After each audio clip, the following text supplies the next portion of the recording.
Esse aí é um exemplo de um péssimo off-season. Agora, esse aqui é um exemplo de um ótimo off-season. Qual a diferença dos dois? Você sabe me dizer, Sub-Zero? Exatamente, conhecimento e tempo. Poxa, porque é só através do tempo que a gente consegue aplicar o nosso conhecimento. Nesse vídeo aqui, nós vamos diferenciar o que consiste um bom off-season, que a gente vai chamar aqui de fase de ganhos, de uma péssima fase de ganhos. Você não entra em superávit calórico a hora que você quiser, quando bem entender. Você tem que merecer entrar em superávit calórico. E existem dois critérios fundamentais para isso. O primeiro, um percentual de gordura suficientemente baixo. Suficientemente porque talvez você não consiga atingir o percentual de gordura mais baixo que a gente gostaria, que seria o excelente. Por quê? Porque talvez você já esteja vindo de uma perda de peso muito grande. E a gente sabe que conforme você vai perdendo peso, vai ficando cada vez mais difícil de perder peso, pois o seu metabolismo ele se adapta. Então pode chegar um momento que a perda de peso vai se tornar insustentável, a fome vai estar muito alta e você pode estar isso aqui de ter um episódiozinho de hiperfagia e comer desenfreadamente. E é nesse momento que talvez aumentar as calorias um pouco seja interessante, mas não te colocar numa zona de superávit muito top, uma zona controlada de superávit, pois assim a gente pode estar brincando um pouco com o seu metabolismo. Entretanto, todavia, contudo, tem outro critério muito importante que deve ser atendido, que é a boa orientação do treino. Sem uma boa orientação de treino, você não entra em superávit calórico, irmão, porque o treino, que é o mais importante para a hipertrofia, para os ganhos de força, você tem que estar ele excelente. E o que compreende um treino excelente? Um treino bem orientado. Progressão de carga, então você tem que estar acompanhando sua carga treino a treino, anotando as cargas, anotando as repetições. Uma técnica padrão, porque não tem como a gente melhorar a técnica de execução do exercício. A técnica é a técnica, ela é o padrão. Trabalhar aí com full range, a amplitude completa dos movimentos, com cadência mais na fase excêntrica do que na fase concêntrica, então você controla a fase excêntrica, não um super slow, um volume adequado que garanta uma boa recuperação de uma sessão para outra e com toda certeza uma frequência de, no mínimo, você treinar todos os agrupamentos musculares 2 vezes na semana. Essa, acredito eu, que são as melhores evidências para otimizar os processos de ganho de força e hipertrofia muscular. Eles são essenciais para a hipertrofia muscular? Não, porque a hipertrofia vai depender do trabalho de levar até aquela série, aquele músculo, até próximo da falha. Então nem sequer uma periodização de treino é necessária, a menos que você queira otimizar os seus resultados. Então se você quer otimizar os seus resultados e entrar num superávit calórico com o pé direito, garanta um percentual de gordura suficientemente baixo, um treino muito bem orientado. Fechou, Emílio? Então, eu comecei. E agora? Agora a gente começou, vamos para o meio da coisa, o meio do superávit. A fase que demora, você tem que ter paciência, não tem outro segredo. É o seguinte, você vai começar, talvez a primeira e segunda semana, você tem um aumento maior, mais robusto no seu peso corporal, 2 quilos, que normalmente vai estar mais associado ao aumento do glicogênio muscular, porque você vai aumentar a ingestão de carboidratos. Perfeito, até aí, nenhum problema. Entretanto, todavia, esse ganho de peso, semana a semana, tem que ser controlado. E eu não sugiro que ele seja a sua maior referência nesse período de ganhos, ok? As minhas maiores referências na minha fase de ganho é a sobrecarga progressiva, a minha linha de cintura e a minha composição corporal. O peso é quarto, ele é um pouco mais secundário na minha visão hoje em dia.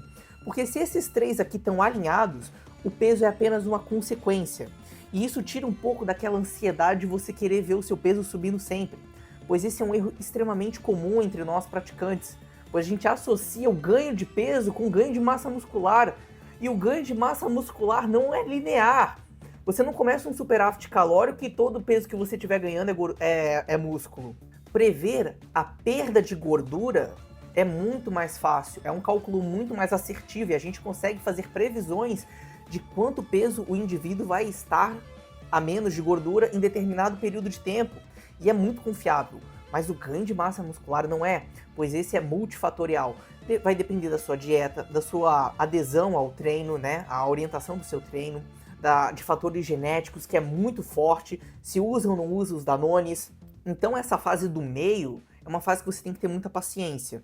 Se o seu treino está evoluindo, a sua cintura não está aumentando e a sua composição corporal está no meio termo, porque eu vou ser sincero com você, se você é um indivíduo, mesmo que hormonizado ou natural, em off, é complicado a gente ficar, em fase de ganhos, é complicado a gente ficar feliz com a nossa própria aparência, né? Não é mesmo?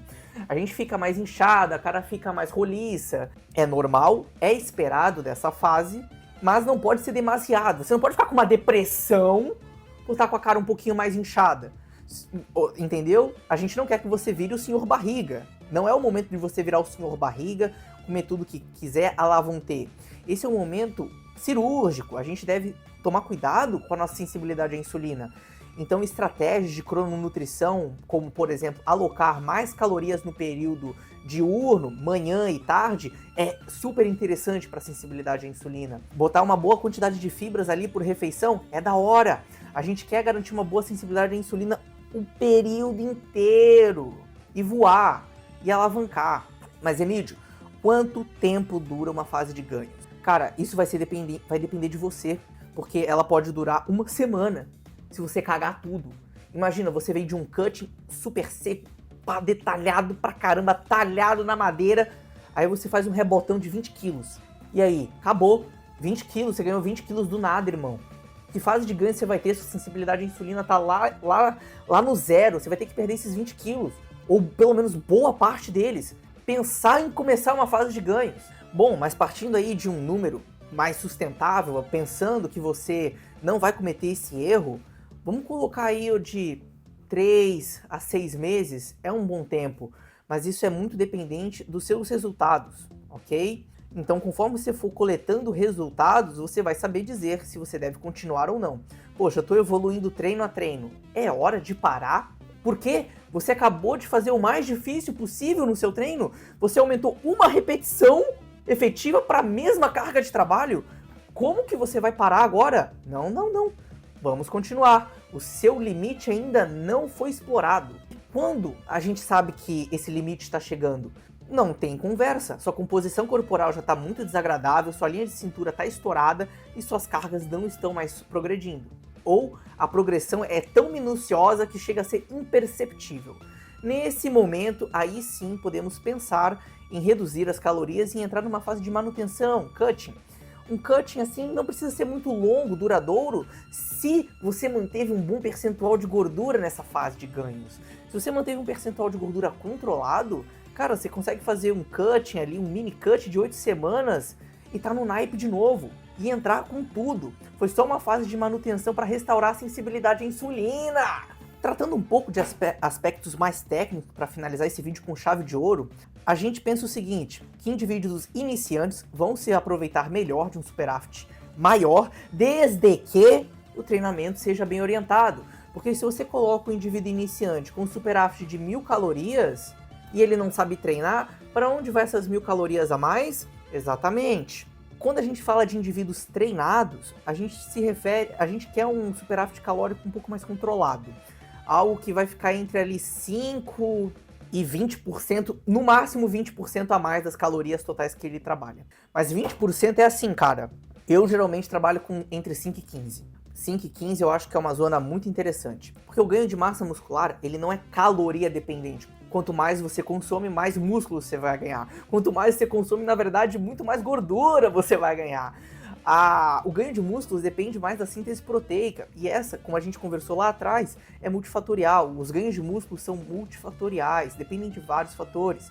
Sua genética é um deles. Mas para não dizer aqui que eu não trouxe outros aspectos além do básico, vamos falar um pouco das proteínas. Você sabe que tem que ficar entre 1,6 e 2,2 gramas por quilo para otimizar o processo de ganhos. O processo de ganhos de massa muscular.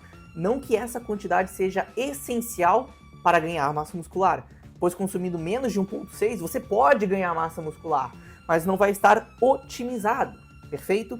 Tá, a partir disso, 2,2 é o limite? Não necessariamente. talvez você gaste muita energia, muito mais energia, e queira aumentar mais as calorias e tenha margem para aumentar os carboidratos não parece ser tão interessante, nem a gordura, porque você já fez um aumento considerável nesses dois macros. Então aumentar as proteínas nesse cenário para evitar um maior ganho de gordura, porque essa rota de direcionar as proteínas, os aminoácidos para a lipogênese é mais complicada, é menos favorável que ela ocorra. Então é mais favorável que o que aconteça com a proteína seja ela sofrer a gliconeogênese, se transformar em glicose para ser usada como substrato energético, ser simplesmente descartada ali. Então sim, num cenário desses, eu acho viável você utilizar mais de 2,2 gramas por quilo. Às vezes, acontece de você estar comendo muitos carboidratos, muitas fontes variadas, e sobrar pouco espaço para proteína animal. Aí o seu frango, você vai comer o quê? 60 gramas de frango? Não dá, né? Você quer comer uma porção legal de frango, ali umas 120, umas 100 graminhas, no mínimo. Então, aí nesse cenário também é viável, porque se a sua proteína vegetal está muito alta, às vezes pode sobrar pouco espaço para animal. Mas sem problemas você aumentar um pouquinho a mais de 2,2. A gente não está falando aqui de você consumir 3 gramas por quilo, 4 gramas por quilo. 2,5, 2,6 no máximo. Em relação aos carboidratos, nos praticantes de atividade de exercício físico, da musculação, cara, varia muito mesmo. Então pode ser algo entre 4 e 8 gramas por quilo, ou chegar a 12. Depende muito do gasto energético total desse indivíduo. Tem caras que realmente gastam muita coisa porque fazem várias coisas no dia, né? Tem uma rotina muito agitada. Ou às vezes o cara tá simplesmente querendo exagerar no aeróbico loucamente. E geralmente é muito comum os carboidratos compreenderem por volta de 50% das calorias totais do planejamento numa fase de ganhos. As gorduras, você tem que priorizar as gorduras boas, ok? A gente não vai abrir mão disso, aqui não tem exceção, gorduras boas. Sempre foque nas gorduras boas. A qualidade das gorduras em uma fase de ganhos é essencial e vai ajudar muito na sensibilidade à insulina e longevidade dessa fase, com certeza. A gordura, em porcentagem, geralmente fica entre 20% a 30%. Em grama por quilo, 0,6 a 1,6 grama por quilo, mais ou menos. É por aí, é uma margem bem ampla e você vai adicionar a gordura estrategicamente. Poxa, o volume alimentar já está muito alto, vamos aumentar um pouco mais a gordura então da dieta, para não precisar ficar todo estufadão, parecendo o seu barriga, que a gente não quer isso. Para finalizar o vídeo, eu acho que eu não preciso nem comentar que você deve fazer seu exercício aeróbio, garantindo aí um estímulo aeróbio, garantindo aí um estímulo de alta intensidade, uns 15 minutos de cardio pós-treino ali, fazendo um HIIT, um protocolo de alta intensidade, show de bola, já é um excelente começo. E não preciso também nem dizer que você precisa dormir bem, não é mesmo? Garantir umas 7 a 9 horas de sono, pois se você não dormir, não se recuperar, você não treina bem. Então é isso, espero que tenha gostado do vídeo. Se gostou, se achou alguma dessas dicas úteis, deixa o likezinho, deixa o seu comentário também e até a próxima.